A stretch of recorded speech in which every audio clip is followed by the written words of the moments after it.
Secunderabad railway platform మీద ఛాయ్ అమ్ముకుంటున్నాక ఆ స్థాయి నుంచి ఈ స్థాయి వరకు వచ్చి నీ ప్రభుత్వాన్ని కూల్చి కాల్చి పండబెట్టి తొక్కిన ఈ తీన్మార్ మల్లన్నను నువ్వు ఈసారి ఎదుర్కోలేవు. ఎందుకంటే ఇక్కడ ఉన్నది ఈ కాంగ్రెస్ పార్టీ ప్రభుత్వం ఉన్నది.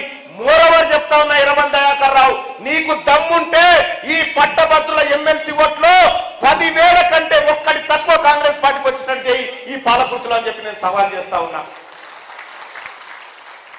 అయిపోయా ఓటు తక్కువ ఉన్నాయి వేద్దామన్నా నీకు కూడా ఓటు లేదు.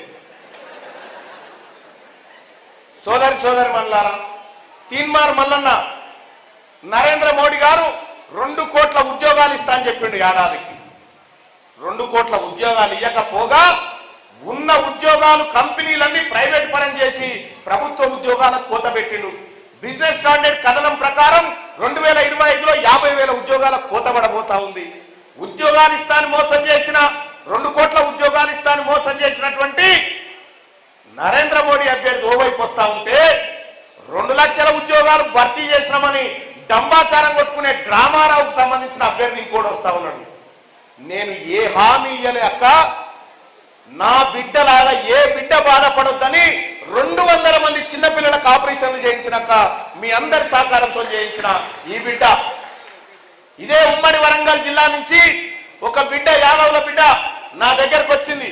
నా దగ్గరకు వచ్చి అన్నా మా నాన్న పెళ్లి చేస్తా అంటుండు, నేను బాగా చదువుకుంటున్నా, నా సర్టిఫికెట్ చూడాలి అంటే ఆ అమ్మాయిని అక్కడ అమీర్పేట హాస్టల్లో ఉంటే ఆ అమ్మాయిని అమెరికాలో ఒక యూనివర్సిటీలో చదివిపిస్తా ఉన్నాక, ఇవాళ రష్యాలో చదివిపిస్తా ఉన్నా, ఎంతో మంది పేద బిడ్డల్ని ఎంబీబీఎస్ చేయిస్తా ఉన్నా. గిది కదా తీన్మార్ మల్లన్న ప్రొఫైల్, గిది కదా. ఇవి చెప్పి నేను ఓట్లు అడుగుతా ఉన్నా. నేను అక్క ఈ రాష్ట్రంలో దేశంలో రాజకీయాల్లోకి వచ్చిన నాయకులు ఎవరు కూడా తన ఆస్తులు ప్రభుత్వానికి సరెండర్ చేసి రాలేదక్క.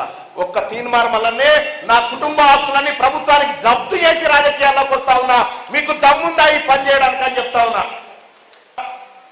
కాంగ్రెస్ పార్టీ ఈ పేద ప్రజల కోసం, ఈ పట్టభద్రుల కోసం, ఈ ఉద్యోగస్తుల కోసం, ఈ నిరుద్యోగుల కోసం, ఈ ప్రైవేట్ కాలేజీల యాజమాన్యాల కోసం, వారికి రావాల్సినటువంటి పెండింగ్ బకాయిల కోసం ఏ హామీలైతే ఇచ్చిందో ఆ హామీలను అమలు చేయించే బాధ్యత నాది అని చెప్పి తెలియజేస్తా ఉన్నా సోదరులారా.